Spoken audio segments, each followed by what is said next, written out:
What's going on, y'all? Key the Great here, and as you can see from the title, we are going to be talking about the Bobby Brown biopic. I just want to say, Woody McClain, you did your damn thing.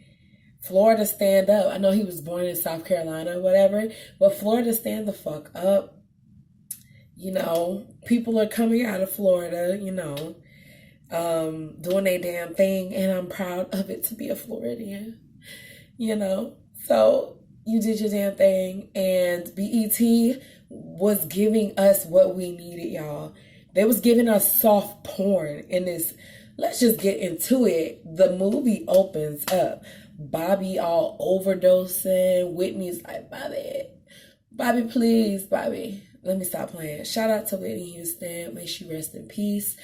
I have a few problems with the movie. I'm not going to be totally biased and say, this movie was flawless. Fuck no. It was biased in some ways, but all in all, it was good. Anyway, Bobby's overdosing. And then we go to a flashback. Bobby's around the age where he, first gets into New Edition or whatever. I love the fact that they use the same characters from the New Edition fucking movie. I love that shit. Movies that do that, I fucking love it. If I'm not mistaken, Notorious did it with the Biggie, but I think everybody else, they be changing. But anyway, y'all did the damn thing. New Edition movie, all the characters that played their role in the New Edition movie play. I love that shit. And you know what? I wouldn't even be mad if they tell the individual stories of all of the New Edition, because I really am interested. I'm interested. I will watch it, but Bobby shit is something to beat. Okay, anyway, so it's a flashback to young Bobby at a funeral. I believe his granny died, and he's a little arrogant little fucker at a little age too. He's like, she was my biggest fan. His friend Jimmy was like, nigga, you ain't got no fans. And Jimmy, oh my gosh, so Jimmy got stabbed, y'all. And it's basically Bobby's introduction into the chaos. I don't know, there probably are some people where tragedy happens, death happens a lot around them. They feel like, am I the bad luck type shit? So I feel like that's a little bit what they were trying to add in Bobby's life. I feel like they were trying to portray Bobby as somebody who feels like he's a bad luck Chuck, and death just, everybody who he loves the most, they just die around him, in front of him, and you could feel like a curse to people if that happens. So, not saying I have personal experience, but I understand where he's coming from.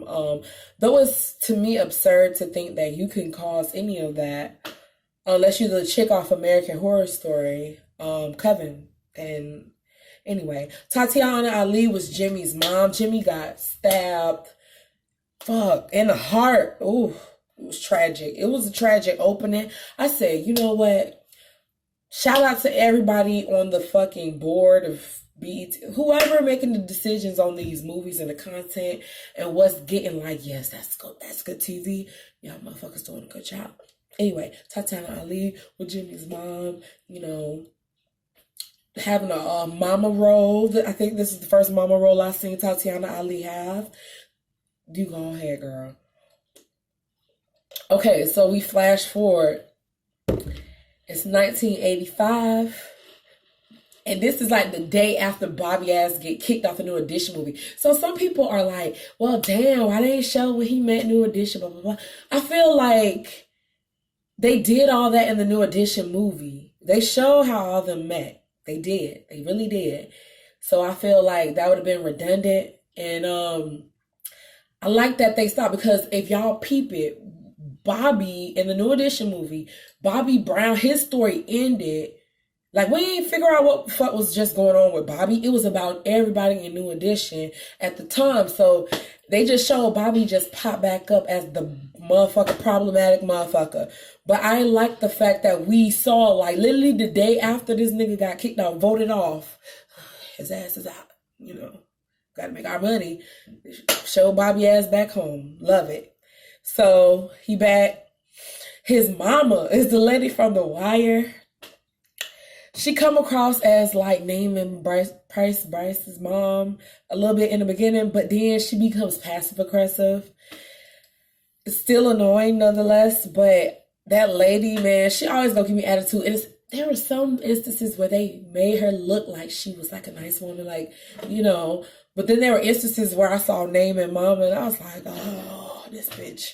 But shout out to that lady, I like her. But she's not as aggressive on this movie. Oh, but I love that lady.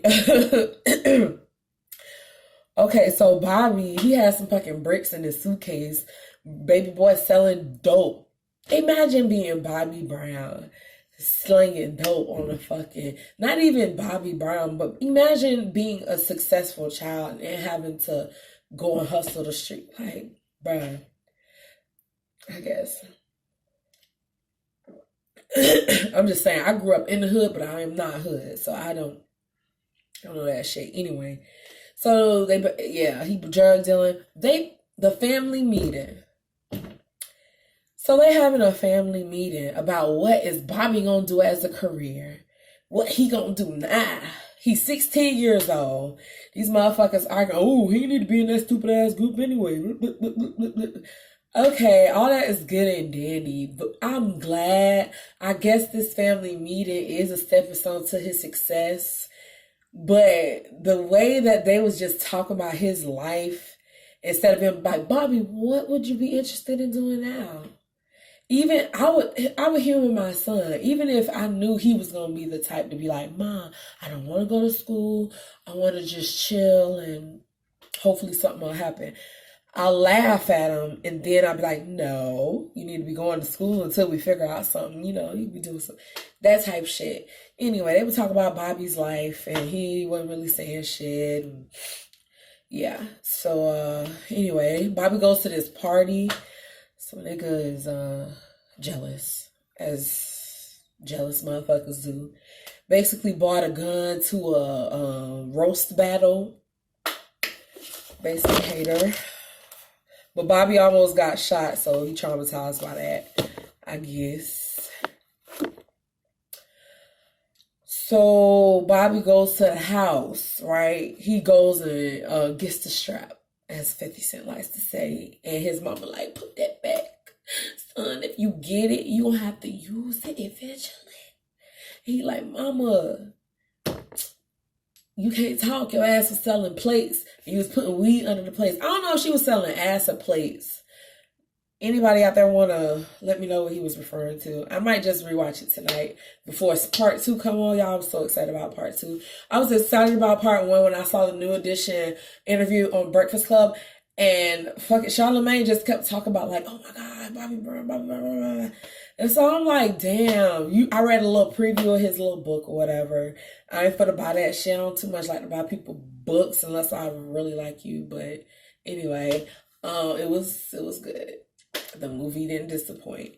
So anyway, Bobby mama called him, you know, anyway, what else happened? Oh, yeah. So mama went to the phone and called Mr. Bugsby. And Mr. Bugsby is Tank. Tank fucking wigs be looking like carpet every time. They can't help it. He just got a head that's not meant to have hair on it.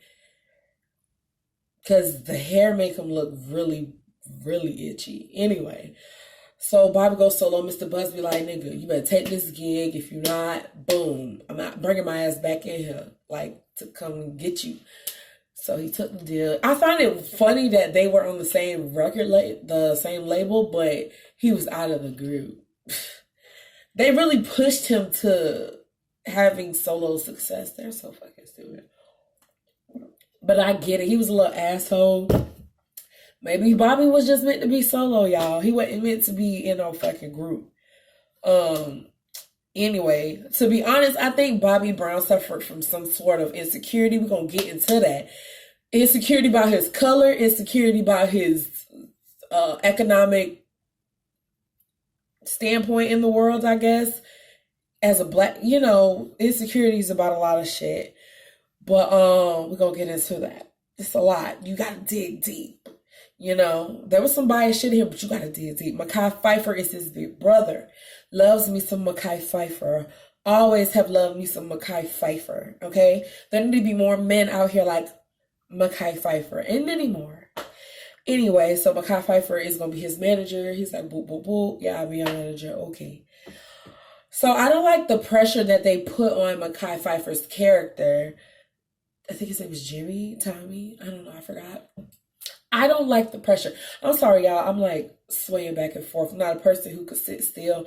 I'm working on it. But I'm just like talking and going on a rampage. But anyway, so I like his character. But I don't like all the pressure everybody put on him as if he is Bobby. Like, we're going to get into that too. So the video. Oh, so Bobby, it's a video Bobby did. They wigs are fucking messy. But whatever. A wig is a wig. You know, you can only make wigs so good. But they got bitches who slay wigs out here. So what's the fucking problem? Anyway. So the baby mama is mad. She like, bruh, you tripping. Like, pay me attention. Like, as baby mamas sometimes do. Sorry, my phone died. So, where were we? I'm a little under the weather. So, Ralph and Bobby, we see Ralph, you know, from New Edition, you know, Algie, I believe that's how you say his name. Interesting name, by the way. But they smoking and listening to Slick Rick, and Bobby's like, I want this shit. Like, a lot of people have said, you hoes like to talk about who did it first. I always like to say Bobby Brown was the first. And I was not even born yet. You could say like, bitch, you was like not even born. But that's true. But from what the history tells me, and then from what I hear, if there was no Bobby Brown, like that nigga was problematic like Chris Brown and like, but just as talented. You know, Bobby Brown was doing some groundbreaking shit, giving people epic lap dances. Only person who could go toe for toe in lap dances for me, people say Janet. I guess Janet just don't got that oomph in her that she need when she get them lap dances. But Tiana Taylor can go toe to toe with Bobby Brown in a lap dance contest. From who saw. Ooh, that was bad grammar. From who I've seen. But I don't know. Bobby Brown was, or it was just, I'll say Woody made Bobby Brown look like I don't know. I wish they had cameras back then. Like, they film everything now so we could see how people were doing in their concert. But back then, when you were in the moment, you were literally in the moment. I bet it's a different feeling, boy. Anyway, I was born at a different time, man. Wrong time. Fuck that shit. Anyway, so Bobby gets inspired, blah, blah, blah. Teddy Riley, you know, old dude who made the beat to My Prerogative. And that shit goes hard still to this day. There are some records that are just going to go fucking hard. Still to a day, to a T. That one goes hard. Because I remember first discovering New Edition and Bobby Brown and all them at a very young age. I never was like put on a bandwagon or like it wasn't a wave. They were like, oh, remember this person? I'm like, no, I never knew this person. Let me go learn about this person. No, I used to discover artists, well, not discover, but for myself as a music lover. And then I would connect with music and learn about the people individually. So when I first heard My Prerogative, I was like, yo, that shit is sick as fuck. For the time, it was sick as fuck. I like to go in eras and listen to music and see what year it was made. And I like to compare how music changed. I'm a fucking nerd. But anyway, My Prerogative is the shit. But yeah, Woody was doing his thing on that. My mom even says, like, she remember when this song was the hot. It was like our new shit. Like, she remember when that shit was new and hot. She said it used to play in the stores. It was basically a bop. It was our equivalent of a bop. So, shout out to Bobby, the king of R&B. People laugh because, like, I laugh because when Medea was like, Bobby Brown, the king of R&B. But people laugh because Whitney Houston say that. But for the people at the time, Bobby Brown was doing his thing. Give that man his props. That's one thing we need to talk about as well. People judging the movie based off of how they feel about Bobby Brown instead of how, people, instead of going in it with a clear head and just I don't know. We'll get into it. So Bobby was number one. He basically was beating New Edition in their own shit. He was basically as Cardi B says, oh my god, like I ain't even gonna repeat what that dumb bitch say, but basically the people that you rivaling with, like he was beating them out, so he was like feeling himself or whatever. And so he went to Bama, and Alabama back then was strict as fuck. Alabama, child, in the South, I mean, people got their little concepts of the South. Living in the South, like in the South, like you learn your different, it's a whole different world and a different, I guess you could say like stereotypes, I guess. But Alabama, man, they not progressive. Shit, I'ma just say it like this. And a lot of people think it's the whole South. There are some people like in the South who ain't progressive at fucking all. Unless you live down south, you'll know. Anyway, so basically Bama saying no sex on stage. Damn it. Bobby was like, so if I do like this, am I like, I'm gonna get arrested? They're like, yeah.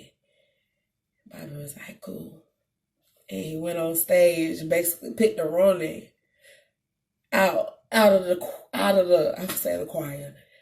the crowd, and gave her an epic lap dance, and basically did one of these to them coppers. And his ass got arrested, but he was clout chasing, y'all. He wanted the publicity. Clout chasing back then, but it worked. So Ronnie, shout out to Lil Rel. You know, he getting rolls after roll after roll after roll. Okay, Lil Rel doing his milk thing. I know he has a show coming out, but I totally forgot when. They need to do more promo for that shit. It has potential because Lil Rel is a cool person, from what I see. I don't know that, but anyway. So, Miss Jackson, Miss Janet Jackson says, what they're saying in the movie, I am not surprised at all. At all. First of all, before we talk about Janet, let's talk about the Ghostbusters song and how Bobby was fucking two bitches while he was creating the Ghostbusters song. And how his brother basically he co-wrote, but he helped with that fucking punchline or whatever. Y'all, BET was really doing it with the fucking sex scenes. I was here for it.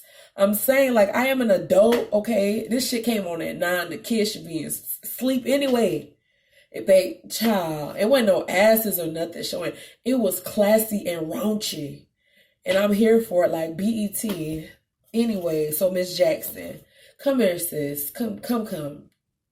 You gonna always be somebody I appreciate because you did it for the time you came up or whatever. But baby, basically, Miss Jackson didn't want to be with Bobby because he was dark-skinned from the hood. And so that was around the time she was fucking Bobby Brown. She was getting dicked down by Mr. Bobby Brown.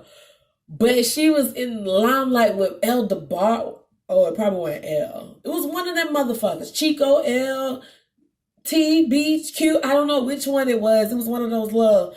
But my mama loved that fucking song. And that song is so fucking annoying to me. The video's annoying to me. I'm sorry. Not even because they like light bright people. Not, you know, I love me some light bright people. Lionel Richie, Prince, Michael at a point. Like, I love me light bright people, but she was basically not here trying to be, and he was like not cookie cutter enough, I guess you can say. Not sensitive enough. He was too hardcore. but he could lay the pipe. I believe Bobby Brown could lay the pipe back in his day. Nowadays, I don't even want to think about him laying shit or nothing. So I was watching, shout out to Bondi Blue. She pointed out exactly what I said about his current wife, Keisha, I think that's her name. Don't quote me on that. Don't know the whole name. I don't know that lady. But she just so happened to insert herself in different times. And I guess it's his movie. He can do that. But it was kind of redundant how she kept getting inserted and everything. But anyway, I'm rushing forward. Anyway, so Bobby bought Miss Janet Jackson a car. I'm gonna keep saying Janet Jackson because I'm gonna let everybody's gonna know Janet. You was wrong for what you did, Janet. You better be looking at and put how he kicked your ass out the hotel room butt ass naked. You left and then went to commercial. That was classy of you, BET. I respect you for that. But Janet, they laid it out there like Janet didn't want to be with Bobby. She wanted to date, but she didn't want him. She wanted him to be her secret lover. And he was like, nah, I can't be that. Bobby, he was like, is it because I'm a black man? Oh, y'all, I was shook when he said that. I was like, oh my God. And I kind of figured because the Jacksons have like this dysmorphia thing going on in their family with numerous siblings. Not all of them. I'm not talking about all of them. Don't quote me on shit. But they got like some self-love shit going on in the family. And it's evident. And I bet color was one of them. Color was a big problem in their family. And they need to stop blaming it all on Joe. Okay? From what I could tell, Katherine Jackson has stayed the same since forever. She has not gotten no bleach. She has not gotten no nose job or whatever. But what the fuck is up with her kids? Maybe Katherine should have... I don't know. Why am I breaking down the Jackson's life right now? That's a totally different video. Stay tuned. Anyway. So... she want to keep it on the hush. And then she was like, I'll make it up to you. He was like, how you gonna make it up to me? Boy, the next scene, Bobby was laying her ass out. He had her from wall to wall, to the window, to the wall, the roof, the floor. He had her everywhere. Like, they was boing, boing. Like, bitch, you think they were fucking frisbee. Like, drone tees. They were everywhere on that room. They were on every desk, every fucking bookshelf, on the TV. Like, I was like, damn. And I like how they had her little key. So, like, it's Janet. That scene was so dead. Like, y'all, I was dead. But it was, like I said, they didn't show how he kicked her ass out the room. They just showed them like, oh, you ashamed of me? You just using me for my dick? Man, I ain't good enough for you. I'm too black for you type shit. That was all enough. Showing her getting kicked out of the room would have been too like, all right, BET, God damn it. It happened.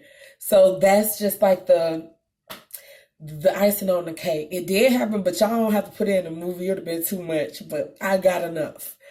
So, damn, bro, it hurt my heart a little bit for, him to be dissed like that, but that just fed his insecurity, child. Fed his insecurity as a black man and not feeling good enough for the dream girl. So I feel like that's why he did too much to try and keep Whitney. Like, you fed her drug habit, feeding your demons, feeding her demons, and then you ended up hurting somebody you were scared that you weren't good enough for, to be honest. I feel like Bobby Brown didn't think he was good enough for Whitney. He probably thought he had to do too much to keep her. Not trying to say he's the victim from a long shot, but we're going to get into it. Ciao. That's all I'm going to say about Janet. Girl. Okay, girl. So, Whitney. Here comes Whitney. First of all, I like to compare movies, and I like how on the Whitney Houston story, Whitney Bobby story, on Lifetime, I guess it was Whitney and Bobby, but Their costumes were more colorful, more shiny, more 80s, gave me cocaine vibes. And the costumes at the award show, the Soul Train award show on the Bobby Brown story, it was too brown. It looked very shitty up in there. It looked dusty, like copper. It looked very brown, too brown. And I'm not talking about skin, I'm talking about clothing, like dark yellows and orange. I noticed that and I was like, ew. Whitney's hair was so fucked up. Like, y'all should have kind of like jazzed her up a little bit more. However that happened, stop. Don't ever do it again. Don't ever do that shit again. That's all I got to say. Anyway, stop being cheap and going to Goodwill. Go somewhere and get some vivid colors, okay? It's the 80s. I want to have fun. I want to see sparkles when I think of the 80s. Or black or goth, like something 80s, like punk. Like, don't do that to me. Bitch, I was really mad. When I was looking at that scene, I was like, ew. Like, how they were interacting. And how they booed Whitney. Like, what the fuck? They booed Whitney. I was like, ooh. You know, she didn't win. Anita Baker took that home. And as Anita was talking, he talked to her. And, you know, they went on a little outing. They went out on a little outing. And, at the outing, it was very funny to me because I write funny stuff to myself on my notes. That's why I just did that. But Bobby saw, if I'm not mistaken, it was Teddy Riley, and he was like, oh, hey, you know, this isn't a date, you know, we're just friends. And Whitney was like, this better be a date. And he was like, you're not embarrassed of like seeing us together? And she was like, if I was, I wouldn't have came.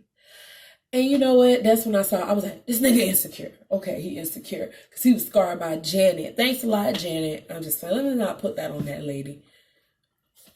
Child, let me stop. So every little step, Bob next, groupies is crazy. Baby mama came through while he was trying to have some alone time with Whitney. Was like, hi, this is our son, and this is his daughter with his other baby mama. And she was like, yeah, I'm pretty sure you're going to meet her too. And Whitney's like, oh, you guys are blessed. Like, Whitney's petty, but I think in the back of her head, she was like, like, Whitney Houston, I love the fact that she was not who people thought she was. But she played this fucking role sometimes to the point where, I don't know, I think Whitney Houston was a real ass bitch, bro. And I think that's why her and Bobby were together for so long. I hate when I see comments like, Whitney was so beautiful. What the fuck was she doing with Bobby Brown? First of all, Bobby Brown was cute his own little way, okay? And it's charisma and class and charm that also carry people a long way. So I hate people like, they assume they knew who Whitney was because of there were people behind her who did their job pretty well, basically.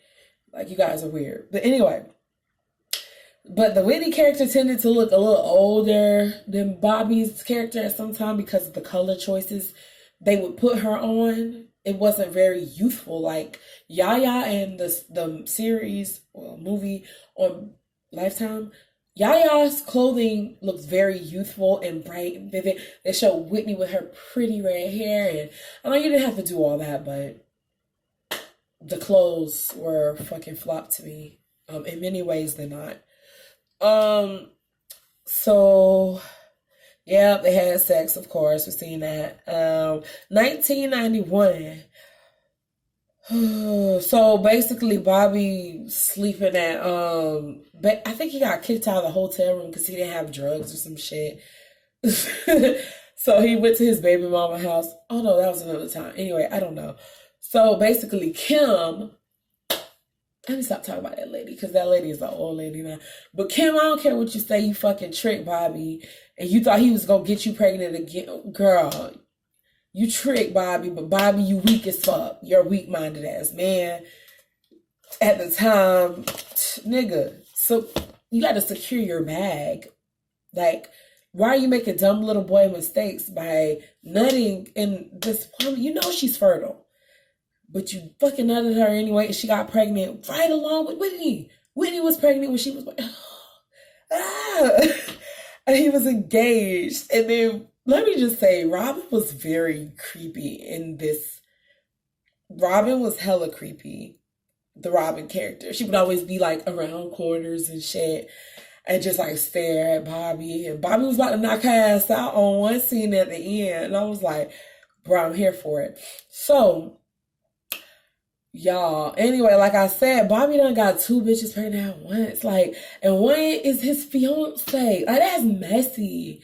That's messy. That's like the worst. Some men make the dumbest fucking mistakes, and it's just like, bro, like, how down with you do I have to be for you to, like, do right? Like, what the fuck?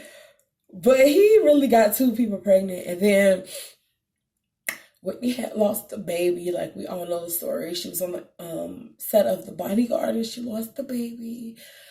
So, and then it had to eat her up inside that his fucking other baby mama just carrying the baby, having a baby shower. He buying, babe, I gotta go to the store and help Kim go pick out a stroller for the baby. And she's like, fuck off, Bobby. Like, I bet they were going through a lot at that time that Bobby didn't even share. I will say this. They had Bobby looking more sane than Whitney in this movie. Bobby stopped bullshit when it came to that. I believe Whitney was I believe she was like she was. The woman who played Whitney on this movie is giving me Whitney vibes. Totally Whitney vibes from when I saw y'all reality show. She's giving me Whitney vibes. Like when I look at little interviews and stuff with Whitney Houston and how she interacts with people when she doesn't know she's being watched and they're filming her. This lady's giving me Whitney vibes. But you need to stop. Like, Whitney, why you were looking like just like I'm innocent bystander, a supportive husband? Like, stop. Bobby Brown was wilding the fuck out. He probably was snorting coke, but off fucking Whitney's titties and shit like that. Like, y'all used to stop playing man Bobby Brown and the people who made this movie. Y'all didn't want him to look too bad. I bet Bobby probably was home because he claimed he watched the final cut when we was watching the final cut. I bet Bobby was there like, well, right here, I actually did coke with Whitney before we walked down the aisle. It wasn't just me walking in type shit. Because even Tina Turner, after What's Love Got to Do With It, said, he didn't exactly do that. It was a little exaggerated. So, child, y'all did the most with Whitney. Y'all told how Whitney was, but y'all couldn't tell how Bobby was. Like, I guess y'all didn't want to like anger the boss and tell him about himself, because Bobby didn't like when people told him about himself, as you know. So the wedding, yeah, Bobby was getting drunk. Then in walks Keisha, Katrina, whatever the fuck his new wife is now. Back then, I guess she was like the little angel on his shoulder, like guiding him or whatever. And it's like, we get it. You knew her from back then, girl. And it's relevant to his life, but I'm like, at first I didn't even know it was his wife. Until like, I was like, who is this bitch that they keep bringing up here? And then I watched Bondi Blue's video and hold up. And then she was like, oh yeah, that was his wife now. So I was like, oh, I didn't know that. So, wedding. Yeah, and I even wrote on here, who's old girl consoling Bobby? I was like, look, fake supportive. Really, his wife probably was plotting the whole fucking time. But your plotting paid off, baby, because you the last wife. Bobby all old and shit. He don't want to risk it. A bitch ain't probably going to really be in love with him. So he going to stick with you. And that's good he's sticking with you. It was meant to be. I'm going to look at it like this. Who am I to tell him he's lying about his story? Because the person not going to tell you how they were. They only going to tell you how the people were who were important to them around them, because it's hard to look at yourself and say, oh yeah, I used to be fucking wilding a little bit. You could easily say I was wilding, because of course he said he was wilding, but you know. Anyway, so he claimed the wedding was the first time he saw Whitney snorting. But on the Whitney Houston story, they said that when they were first meeting, he saw her snorting and shit. And if I'm not mistaken, Bobby told stories to them as well. So now he lying about the story. Anyway, recovering addict. I gotta remember. Anyway, so Bobby Christina came. So Bobby all teary-eyed when she told him, I'm pregnant, Bobby. I can't go smoke a roach with you, Bobby. I'm pregnant. And he was like, thank you. And I was like, oh. Anyway, and I was like, Robin is in every home video. Robin was in the home video as if she was the daddy.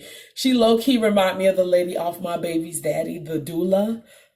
The midwife for the chick with the little girl. But they said that they said that Whitney and her low-key wanted to be together and shit. So anyway, Bobby Christina. Joy. All right, so last little bit. Here we go. This video was way longer than I anticipated. If you stayed to the end, you're a GOAT, and like, share. You don't have to, but at least like it and subscribe. So, you know, we can talk more and stuff like that, okay? So anyway, last little bit before part 2, child. Gotta get my shit together before part 2 comes on because I'm not missing that shit for nothing. And I will have notepad in hand. Yes. So Bobby and Whitney basically some fucking crackheads. They showed the Pusha T, they showed a little glimpse of the Whitney Houston countertop, the Pusha T album cover. I was like, look at the Pusha T album cover. They ain't shit for that, but it was accurate. Whoever staged that shit was accurate. So Bobby got coke on his nose and shit. And then, he got kicked out of the room. His son was asking him questions like, hey, somebody please answer this for me. When he said daddy to his mom, was he talking about him? When is daddy coming home? Is he talking about the mama man or Bobby? Please let me know. And I was a little confused by that. So then he was like asking him questions, and Shady asked, I said Shady BET show Pusha T album cover, and it was ain't shit. Bobby Brown ain't paying the fucking mortgage and shit. He smoking that shit all up. Parents about to be homeless. And then Calvin from House of Pain, aka Lance Gross, he got shot up like Cleo off Set It Off. He actually played Bobby Brown's sister's boyfriend, if you don't want to say, or whatever. So that's more death Bobby witnessed and shit. And then Bobby mama was getting on my nerve, blaming the fucking brother for everything. And Bobby, he ended up having a big ass fight, about to knock Robin out. And Whitney all high, oh no guys, no, stumbling all over the fucking place. The actress did a fucking good job as High Whitney, bro. So anyway, I'm trying to wrap this up because the ending was like, I was like, okay, what the fuck? Where Bobby Christina at? Like, Bobby Christina was really spicy on a little preview for next. So she was like, you not grown either. Like, I was like, girl, I would slap you if you was my daughter, but I'm here for it because you Bobby Christina was supposed to be. Anyway, talk about a whole bunch of stupid shit. Bobby fired his brother, yada, yada, yada. Anyway, if you stayed to the end, awesome. That means you're an awesome person and you didn't have shit else better to do than hear me ramble and talk about this damn good movie, BET. Y'all did y'all damn thing. Like, comment, whatever. Subscribe. I'm only going to get better from here. So you might as well subscribe now so you can say you were here from the beginning. Okay, I'm out. Deuces. Peace.